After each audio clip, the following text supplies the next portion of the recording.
कहानी की शुरुआत होती है एक छोटे से टाउन से, जहां पर हमें एडवर्ड और उसके छोटे भाई को दिखाया जाता है। ये दोनों के दोनों अपनी मॉम के साथ रहते हैं। इस टाउन की खास बात यह है कि यहाँ पर पिछली कई सदियों से लोग पारस पत्थर यानी कि फिलॉसफर स्टोन बनाने की कोशिश करते हैं, जिससे लोहे को सोने में बदला जा सकता है। साथ ही फिलॉसफर स्टोन यानी कि पारस पत्थर के अंदर बहुत शक्तियां होती है। एडवर्ड और उसका भाई दोनों अपनी लाइब्रेरी की किताबों से इस विद्या को, इस आर्ट को सीखने की कोशिश करते हैं, जिसे एल्केमी कहा जाता है।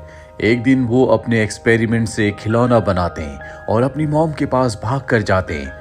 उनकी मॉम ये देखकर बहुत खुश होती है, वो दोनों को अपने गले से लगा लेती है। जैसे वो वहां से जाते हैं उसे हार्ट अटैक आ जाता है, जिससे उसकी मृत्यु हो जाती है।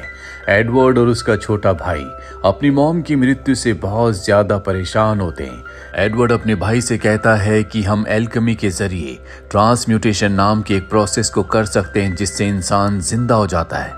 उसका भाई कहता है कि मैंने इस बारे में सुना है कि इसके बहुत भयानक परिणाम हो सकते हैं, पर एडवर्ड उसे मना लेता है। जिसके बाद ये अपनी लाइब्रेरी की किताबों से उस प्रोसेस को करना शुरू कर देते हैं और जल्द इनके सामने एक बहुत बड़ा बवंडर बन जाता है। एक बड़ा तूफान आ जाता है।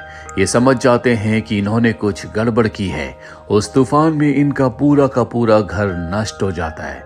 20 साल बीत जाते हैं और अब एडवर्ड बड़ा हो चुका है। वो अपने टाउन में एक मॉन्क का पीछा कर रहा होता है, क्योंकि उसकी उंगली में खास लाल रंग का पत्थर है। एडवर्ड का मानना है कि ये पारस पत्थर है जिसकी उसे जरूरत है, लेकिन उस मॉन्क के अंदर भी बहुत शक्तियां होती है। वो अपनी अंगूठी से उसके ऊपर वार करता है, लेकिन अब एडवर्ड भी पूरी तरह से एल्केमी जादू की चीजों को सीख चुका है।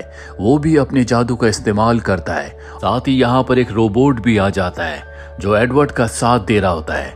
एडवर्ड जल्दी मॉन्क तक पहुंच जाता है और जब मॉन्क उसे पंच मार रहा होता है तो एडवर्ड भी उसे पंच मारता है। यहाँ पर हमें पता चलता है कि एडवर्ड का एक हाथ और एक पैर पूरी तरह से रोबोटिक है, इसीलिए उसके हाथ में बहुत ज्यादा ताकत है। मॉन्क की रिंग का वो लाल पत्थर नीचे गिर जाता है, पर इससे पहले कि एडवर्ड उस पत्थर को उठाता, यहाँ पर कर्नल आकर उस पत्थर को उठा लेते हैं और उसे बताते हैं कि तुम इसे पारस पत्थर समझ रहे हो, लेकिन ये पारस पत्थर नहीं है, और उसे अपनी उंगलियों से नष्ट कर देते हैं।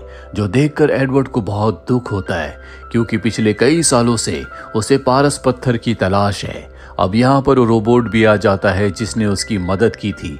दरअसल ये उसका छोटा भाई है, लेकिन ये रोबोट कैसे बन गया और उसे पारस पत्थर की जरूरत क्यों है, कैसे उसका एक हाथ और एक पैर रोबोटिक है, ये उसकी जिंदगी के बहुत बड़े सवाल हैं। यहाँ पर मॉन्क को भी पकड़ लिया गया होता है, लेकिन वो अपने